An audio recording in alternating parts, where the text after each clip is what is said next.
تو ہوتا یہ ہے کہ ایک دعا جو افطار کی بڑی مشہور و معروف ہے، تو بہت سارے لوگوں کو آپ نے بھی دیکھا ہوگا، ہم لوگ بھی دیکھتے ہیں کہ اس دعا کو افطاری سے پہلے پڑھتے ہیں۔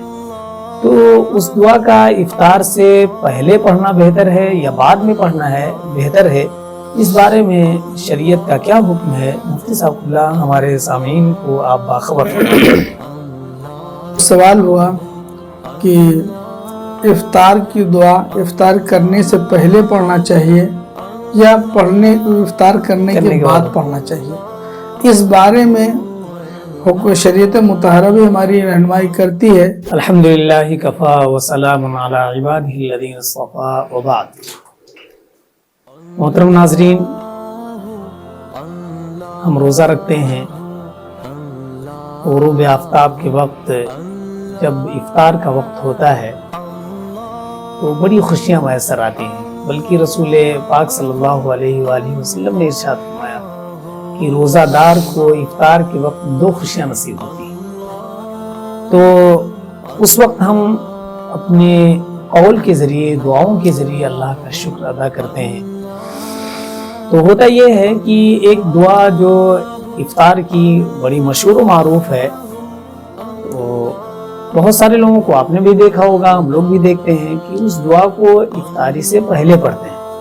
تو اس دعا کا افطار سے پہلے پڑھنا بہتر ہے یا بعد میں پڑھنا ہے بہتر ہے، اس بارے میں شریعت کا کیا حکم ہے؟ مفتی صاحب اللہ ہمارے سامعین کو آپ باخبر فرمائیں۔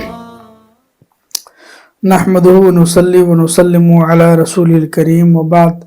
اعوذ باللہ من الشیطان الرجیم، بسم اللہ الرحمن الرحیم۔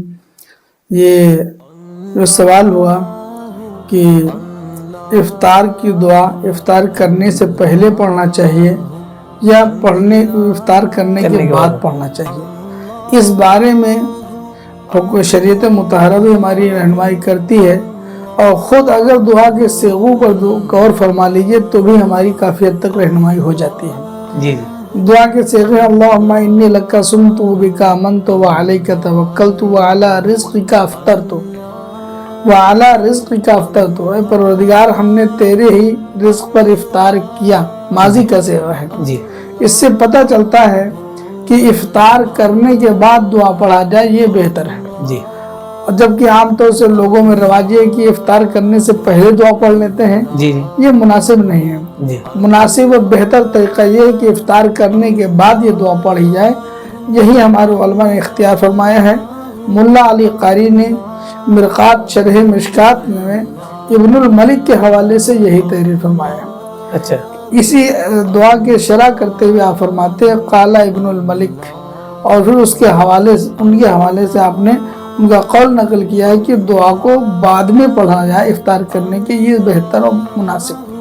ہاں، چونکہ معنوی اعتبار سے وہی مناسب ہے، اس لیے کہ دعا کے جو صیغے ہیں وہ افطار کے بعد ہی کی موافقت کرتے ہیں، لہٰذا مناسب اور بہتر یہی ہے کہ روزہ دار جب افطار سے فارغ ہو جائے تو افطار کرنے کے بعد یہ دعا پڑھیں۔ جی ہاں، یعنی ایک طرف وہ کہہ رہا ہے کہ میں نے تیرے رزق پر افطار کیا اور ابھی افطار کیا بھی نہیں ہوتا ہے، تو اگرچہ تعویل کرنے سے درست ہو جائے گا، تعویل کے لیے دروازہ کھلا ہے، لیکن جب تک صیغے کو اس کے صحیح اپنے محل میں مدعوی مطابقی پر محمول کیا جا سکتا ہے اور اس کی حقیقت پر محمول کیا جا سکتا ہے، تو مجاز کی طرف پھرنے کی ضرورت کیا ہے؟ صحیح بات۔ تو اسی لیے شاید علماء نے، ہمارے اکابر علماء نے اسی پر زور دیا ہے کہ اس کو افطار کرنے کے بعد یہ دعا پڑھنا چاہیے۔ ماشاءاللہ۔